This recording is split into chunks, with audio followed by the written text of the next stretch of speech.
What's going on, everybody? Spaceballs here. Welcome back to another Kingdom of Heroes video. Today, guys, I'm super excited. I was going to make a guide video on the Kishimi, but instead, I'm going to go over the update that is coming on the 19th. I'm so excited to do this video. I couldn't wait for the update to come so we can go over it together. And we finally got a release date, which is the 19th.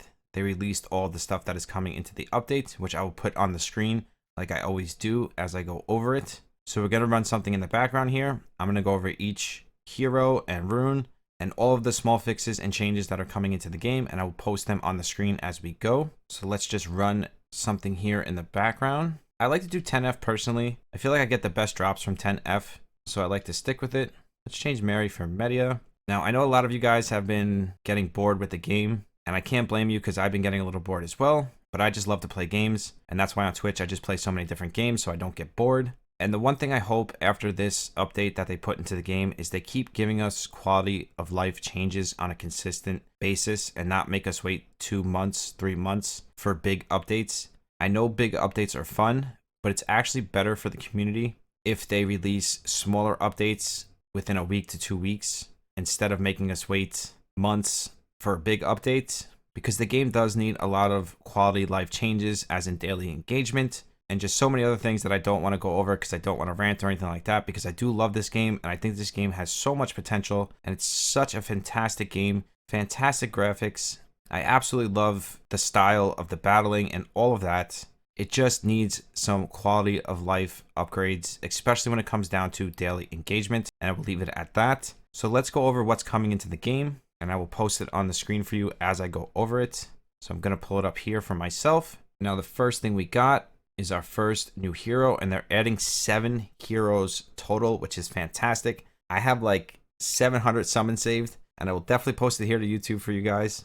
I will do them live on Twitch, and then I will post them here. So make sure you guys follow me on Twitch so you know when I go live. Now, I know sometimes I'm playing other games. That is because I stream for 10 plus hours a day sometimes. Lately, I've been a little bit busy with real life, so it hasn't been as much.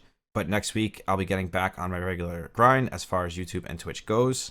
I've just been really busy with the new puppy, baby Mosley, and he loves you all. So the first hero we got up here is Suka, Firefighter. And now it looks like to me, I don't know, you guys let me know, but they're recycling a lot of these pictures for the skills.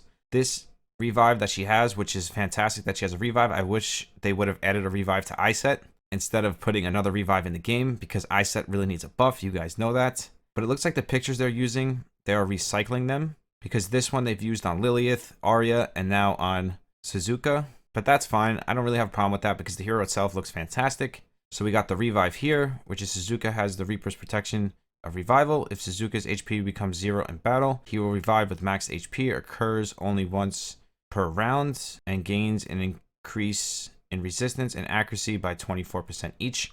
That is very interesting. So he doesn't revive anything but himself, but he comes back with more accuracy and more resistance. So let's see what the rest of his kit is, if it matches with that passive, because sometimes the units don't match up right. So then we got the special move, Sky Splitting Blade. This is an attacks a target enemy with increased crit damage by 20%. I always like skills that have increased damage and crit rate. Now this is up 30%. Successful crit hits reduce the target's attack gauge by 40%. If you kill the target, all your cooldowns are reduced by 1 turn. That is insane. I really like the sound of that. I'm glad he is fire, so people will actually be able to summon him. Now I'm not sure why they made him fire, being they just came out with Arya. But let's see what the rest of the units are before we make our opinion. So we got the A2, which is Pental Turret. So he attacks a target area. Successful hits have a 30% up 45% chance to inflict the following debuffs. 2 turns. And it says up, so that probably means he has to be skilled up. Block HP recovery, speed reduction. Not bad. His A3 is amazing. His passive is amazing. His A2 is decent, so that's okay. We can't expect all 3 skills to be over the top. And for the A1, Sky Splitting Lights, we got successful hits have a 40% up to 60% chance to inflict continuous damage on the target for 1 turn. Successful crit hits reduce the cooldown of special move Sky Splitting Blade by 1 turn. So he has a fantastic kit. It meshes very well. I'm very excited about Suzuka, Firefighter. He is fantastic. Good job so far, KOH. Let's move on to the next one. So the next one we got here looks like a dark unit. We're going to call her Gembu, which is Wizard Dark. So she's a dark unit, 5-star. So we got the A4 here. This looks like an actual skill. When attacked by the enemy, has a 40% chance to give back debuffs that aren't active by the attack to the enemy. So if there's debuffs on her, she will pass them back to the attacker. Pretty cool. So that is a passive. I was wrong. It just doesn't look like a passive in this picture, as you guys will see on the screen here. So we got the A3, Viper's Breath. Attack will be guaranteed crit hit if the enemy hit is affected with the speed debuff. Successful hits have a 70% up to 100% chance to apply 1 poison on enemies hit for 2 turns. Well, 1 up to 2 turns. If the enemy hit is inflicted with continuous damage, they are silenced for 1 turn. Pretty cool. The one thing I'm noticing is that all of these units are so much better than Calypso. I'm not sure why they made Calypso so bad. I think it's because she was for free, but I wish they wouldn't have done that, especially when she was like the only update we had in these past 2 to 3 months. If they would have made her a little bit more OP, I think people would have kind of not got as bored as fast, especially when they gave us like 15 copies of her. A lot of people use those copies and tomes from that event to get LDs, which is pretty smart. They are expensive, but hey, if it's free and you're getting all that stuff for free, why not?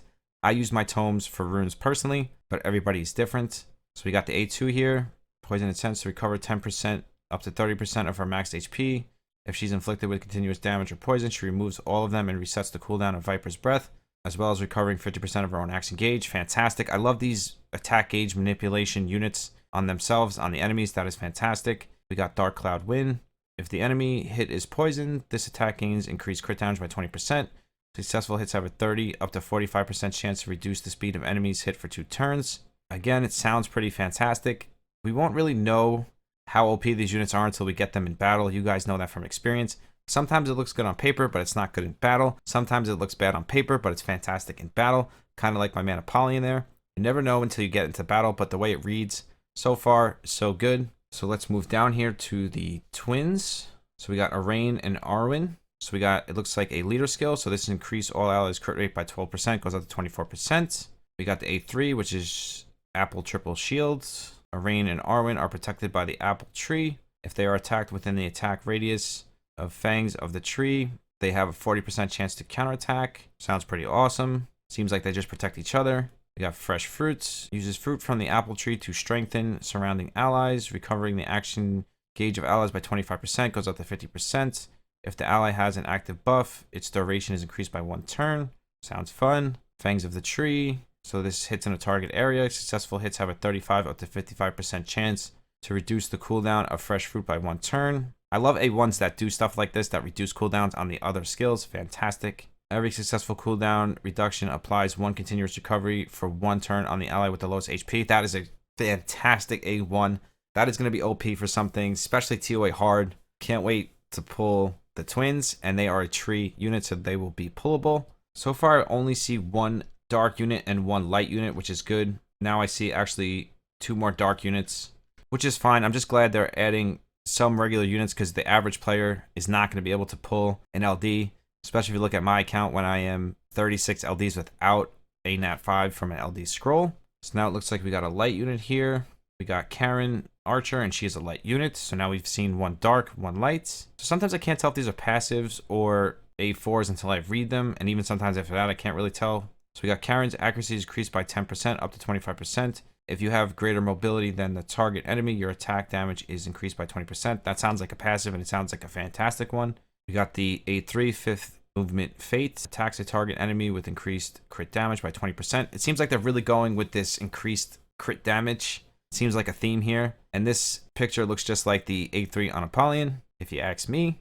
Successful hits push the target back up to 2 tiles and stuns them for 1 turn, which is fine if they copy the skill pictures, as long as the hero itself looks different, which it does. It looks fantastic, so I'm fine with them doing that. Not a big deal. Probably just makes things easier for them in coding and stuff like that. Second movement Vortex. Karen's music becomes a vortex, attacking enemies with a target area. Successful hits have a 40 to 60% chance to reduce defense and mobility of enemies hit for 1 turn. That is fantastic. She sounds really good. Hopefully we can pull her. Doubt it, but hey. We got the A1, 0 movement footsteps, attacks the enemy target with increased crit damage by 10%, goes up to 30%. Successful crit hits increase Karen's mobility for 1 turn. She sounds fantastic. She's a light unit, so she's going to be hard to get, but sounds amazing. So we got another dark 5-star here, and this is Ozric, Fighter Dark. So we got the A4. I'm not sure if it's a passive or an A4 until I read it, so if Oric's HP is below 30% at the start of the turn, he gains increased mobility for 1 turn, recovers 10% of damage inflicted as HP. That sounds like a passive to me. And just keep in mind, guys, I haven't looked at any of this stuff yet. I refuse to look at any of the update till they actually released a release date. So today is that day, so that's why I'm looking at it for the first time with you guys live right now. So that's why I don't know anything about any of this stuff, because I don't like to make videos and go over stuff until I know it's actually coming into the game, because so many times in so many games, they say this stuff is coming and then it never comes. So I don't want to be that person that makes you guys excited and then it never ends up coming into the game. So we got the A3, Shadow Step, leaps through space to attack a target enemy with increased crit damage once again. I feel like they're really sticking to that increased crit damage, and I feel like they do this a lot, especially when they come out with a lot of stuff at once. They kind of stick to one theme, which is fine as long as the units are cool looking and fun to use. 45% and pierces through them. Successful crit hits reduce the target's attack gauge by 60%. That is amazing, A3. And I'm hoping with some of these units that it'll make it easier to do TOA hard, because TOA hard right now is almost impossible to get to 100. I don't think anybody on the global server has actually made it there. Even these massive whales spending tons of money still haven't made it, because it is really tough to do. So hopefully some of these new units will be able to break that wall. So we got the A2 here. Suppress your instincts to increase your attack and crit rate for 1 turn. If you don't have an attack buff, you recover an action gauge by 60% up to 80%. Sounds amazing so far. And then we got server space. Hey, space. Split space. Inflicting damage to a target enemy. This skill's damage increases when the target has greater maxed HP. Successful hits have a 50% chance up to 65% chance to reduce the target's defense for 1 turn. Sounds fantastic. Hopefully we can get my man Osric. And we got last but not least here, and I believe that she is the best looking out of all of these new units. She looks amazing. The skulls, the design, and that's the one thing that I absolutely love about KOH compared to other games, especially some of these anime games. Their artwork is fantastic in battle, out of battle. It's just amazing, and I absolutely love it. So we got Vapa here, Guardian Dark. So we got the A4 / passive, Vapors. I think it's Vepers. Attack contains the curse of Indolence. I know it makes you guys smile anyways. Successful hits have a 30% chance to reduce the speed of enemies hit for 1 turn and reduce their attack gauge by 10%. That sounds like a passive. It sounds like all of these units got passives, which is pretty cool. I love passives. They are fun, especially in this game when there is nothing to silence those passives. I just hope they add something more to the PvP side of things in this game. And that's what's making people kind of bored in the long term of this game, because there's no real end game content at this point, except for Alter Realm, and that is really quick to do every day. TOA hard, which is really, really hard. So there's nothing to actually build your heroes and show them off. Not yet anyways. I'm hoping in the future that they will add something like that. Some type of a world boss. Something to engage us on a daily basis so we don't get bored. And this is not just KOH. This is every gacha game in 2020 that's going to come out. They have to keep up with the times. Otherwise, people will just move on. I'm not trying to call them out or anything. So we got the Scent of Death, summons the dead to attack an enemy with a wide area. This skill's damage increases when the enemy hit has lesser remaining HP. Successful hits have a 40 to 50% chance to confuse enemies hit for 1 turn. I'm not sure what that is. We're going to have to see. Looks like a new kind of skill, unless that's just misworded. So we got the A2, Curse of the Dead. The dead attacks the living with a curse, inflicting damage on the target enemy. Successful hits have a 55% chance to reduce the duration of active buffs on the target by 1 up to 2 turns and increases all cooldowns by 1 to 2 turns. That sounds fantastic. Reaper's Scythe, swinging the Reaper's Scythe to attack the enemies with the target area. Successful hits have a 60 to 75% chance to block HP recovery of enemies hit for 1 up to 2 turns. She sounds pretty good. I like the way she looks, but this can be one of those ones where it doesn't look so great on paper, but when you get it into battle, it is fantastic. So we'll have to see. I don't think I'm going to be able to pull any of these because, like I said, I am 36-0. So I'll be very, very thankful if I can get one of these new LDs so I can make content on it. I know that I'll be able to get one of the newer ones as far as the regular goes, the tree and the fire. So hopefully I can snag me a twin or something like that. But overall, they all sound pretty good to me. We'll have to see how they are in battle first, because you know how that goes sometimes. So that's it as far as the new heroes go. And I just wish they would have came out with this a little bit sooner, because we did lose a lot of people along the way. Hopefully they'll come back once they see this update. But KOH is really going to have to keep on this to keep people engaged in the game. And I really hope they do something like a world boss. I know I keep saying it, it's just the game really needs some daily engagement. Okay, so we have a list here and it says added 3 new hero skills. So that's what I was talking about when I said new mechanics, and they have it explained here. So we got Confusion, Poison, and Reflect debuff. Poison I thought was continuous damage. I guess it's not. So for Confusion, we got afflicts the target with Confusion, automatically moving the target to a random location and immediately ending their turn for end turns. However, sleep stun, reduce mobility. The target ends their turn at their location. If provoke and confusion are applied at the same time, confusion is applied first. That sounds like so much fun. That is pretty cool. See, this is the kind of stuff they need to do to keep people engaged and having fun. So that is really awesome. So then we got poison. I thought this was the same thing as continuous damage, but this says applies both continuous damage and reduced speed. That is pretty cool. So not only are you getting a continuous damage, you're getting a reduced speed as well. It's a little confusing, continuous damage poison, especially from other games when continuous damage is called poison, but we'll get used to it. Then we got can be used with continuous damage. However, poison does not stack more than 2 times. Then we got reflect debuff. Debuff that was meant to be applied to the target is reflected back to the attacker. Only debuffs are reflected and incoming damage is still received. However, provoke debuffs from dungeon bosses and guild or defense towers cannot be reflected. Awesome. So now we got the new rune sets here. Now there's a lot of stuff in this update, so this is going to be a little long of a video. I'm trying to go through it as quick as I can. So now we got the new runes here. And from what I can see, there is no violent runes, so you guys don't have to worry. So we got patience, and this is attack gauge plus 7% per 5% HP lost. This is just like any other game like Frenzy and CCG. I know they have one in Summoning War, I just don't remember what it's called. So that was expected. Regeneration at the start of the turn recovers 11% of HP lost. Sounds like a lot of fun, especially for defense. We got Prancer. Now this is probably my favorite rune out of all of them. And this is assist an ally performing a Prancer attack. On Prancer attack, 15% of damage inflicted by ally. Damage inflicted can be increased up to 55%. Additionally, there is a 15% chance to imply an increased damage received debuff on target. I'm really excited about Prancer. I can't wait to see how that works in game. We got Vanguard, which is plus 5% attack for our allies. I was always wondering why we didn't have ally runes in this game. I know the game is new, but again, this is stuff they can slowly add into the game instead of, making us wait months and months and months without anything. So hopefully they start adding more of these team runes, world boss, just all kinds of stuff to keep us engaged on a daily basis. KOH, you can do it. Your game is fantastic. You got destruction, destroys 3% of enemy maxed HP, 30% of damage inflicted, can destroy up to 50% of the target's maxed HP. However, only 30% for arena combined with arena maxed HP reduction penalty cannot exceed 30%. Sounds interesting. And then we got two-edged, which is plus 50% attack, -1 mobility. We'll have to see how that works. And two-edged is a 4-piece set. Destruction is a 2-piece. Same with Vanguard. Prancer is a 4-piece. Patient and regeneration is a 2-piece. Can't wait. Sounds like a lot of fun. Something to play around with. Fun runes to play around with, which will make the game so much more fun. Excited about that. So we got another page here.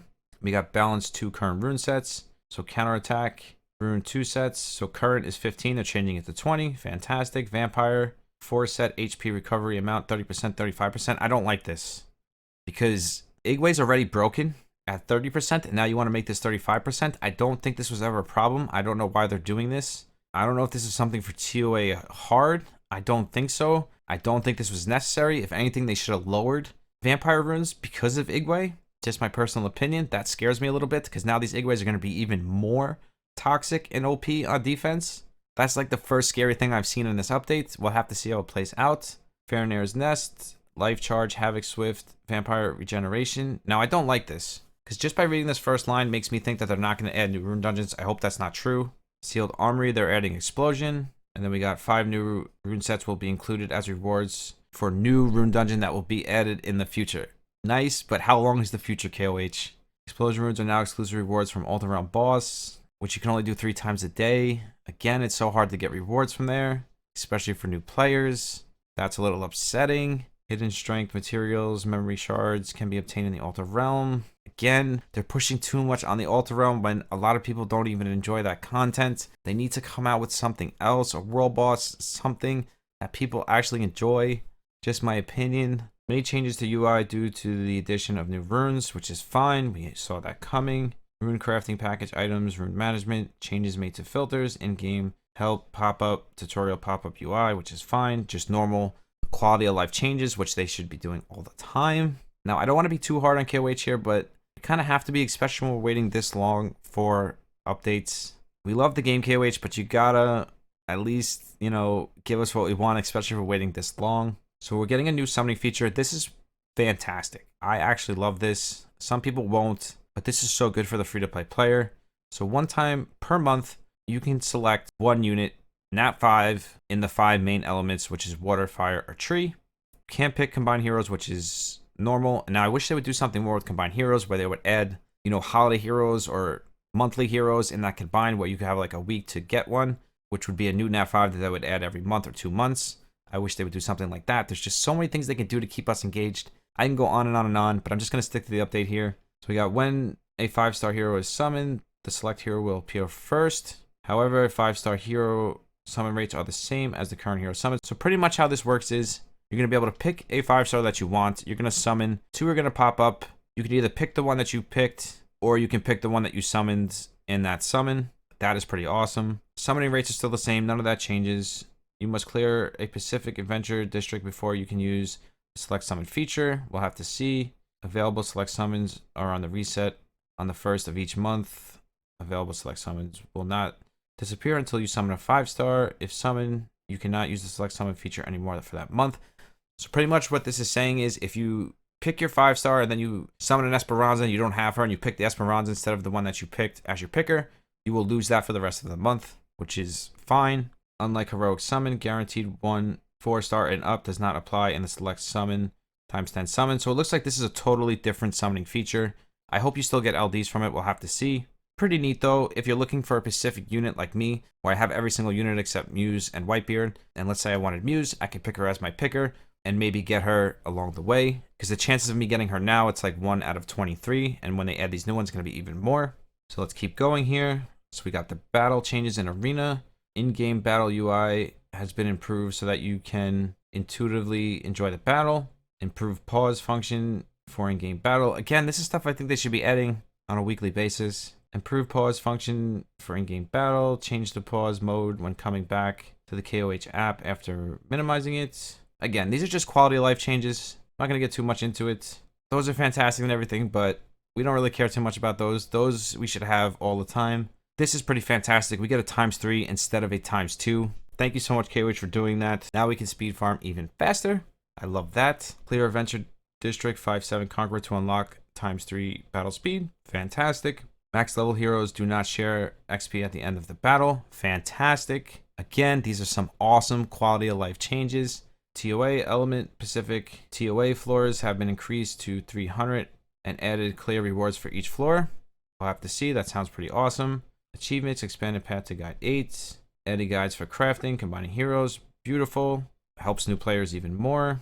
Or free-to-play players. Combine hero, unlock at start of game. Unlock after clearing Adventure District, normal 13/7. So they're adding the new campaign. Fantastic. Crafting, unlock District normal 7/7. Unlock after clearing Adventure District 11/7. So we got a little bit more here. Then we're going to wrap this one up. I know this is a long one, but I wanted to go over each one of these things in depth with you guys so I give you my opinion and what I think. So it looks like here we got a main quest. And this says main quests are divided into 2 tabs due to the addition of Season 2 main request. Fantastic. So more quests. Again, very good for free-to-play new players. I love it. And then we got recover all button, added to daily mission and achievement rewards. I hope they add more than 5 skill fairy pieces a day, which is 1 skill fairy a month. I hope this main quest gives us something a little spicy, we'll say. Because I don't think, in my personal opinion, 5 skill fairy pieces, which is 1 skill fairy a month, is enough to keep the player logging in every single day, especially without a world boss and stuff like that. I'll stop saying it. I know I'm saying it over and over again. It's just, I played so many gacha games, and I know what it takes to engage a player. Players play these games because they build a family, they get close with people, and a lot of time they don't leave the game because they feel like they're leaving their family. But if the player gets bored on a daily basis, they are going to leave no matter what. There is nothing you can do to stop that from happening if you don't have these things in your game. So that's why I'm so passionate about it. So we got the last thing here, and this is adding voices to certain heroes. We don't really care about that too much. Check out the voices of Igwe, narration in the prologue video. Add the voices of 8 new heroes, Arya, Lamara, Geneva. You can now move to the desired content on the go. That's fantastic. I love that. A quick little menu. And then we got a new starting screen, which I'm going to use this as my thumbnail. Overall, I think it's fantastic. This is what we've needed for a long time. We needed some quality of life changes. We needed all of these new heroes because TOA hard is so hard at this point. Like I said, nobody can beat it. So we need some heroes that can actually take us through TOA hard. I'm not sure if the company's looking at the results for people actually clearing TOA hard, which I think the highest person is at like 88 or can only get to 88. Do you think they would take that in consideration and be like, we need to fix this because the average person cannot clear TOA hard? I understand it's supposed to be hard. I like that it's hard, but I think sometimes it's a little too hard. And TOA hard should be, you know, mildly hard, not like over the top hard where not one player can even clear it. Now, if you want to make another TOA, which is like TOA Nightmare or TOA Hell, then I understand. But I feel like TOA hard sometimes is a little over the top, especially when you can only do 20 attacks a day for 15 days. In my personal opinion, it should be 30 days, just my opinion. And again, this update is fantastic and it's going to probably bring a lot of people back to the game. But the issue is they're going to have to stay on top of these updates and keep these updates rolling if they want to keep people engaged in their game on a daily basis. Again, I'm not going to rant too much, but these are changes they're going to have to make if they want to bring all of the old players back and bring new players in. Quality of life changes are so important. Daily engagement is so important. So I'm going to leave it at that. Thank you guys so much for 1.5K subs on YouTube. I'm so thankful to you guys. I can't put into words how thankful I actually am. So we will be doing our normal sub celebration giveaway, which I will start later this week. It will be its own video. We will have 4 winners like we always do. I will have more details on that soon. All of this stuff that I went over today is posted in the Discord. If you want to follow me there, that is in the description as always. I am live on Twitch every single day. That is in the description as well. As always, I love you guys. I will see you in the next one. Spaceballs out. Peace.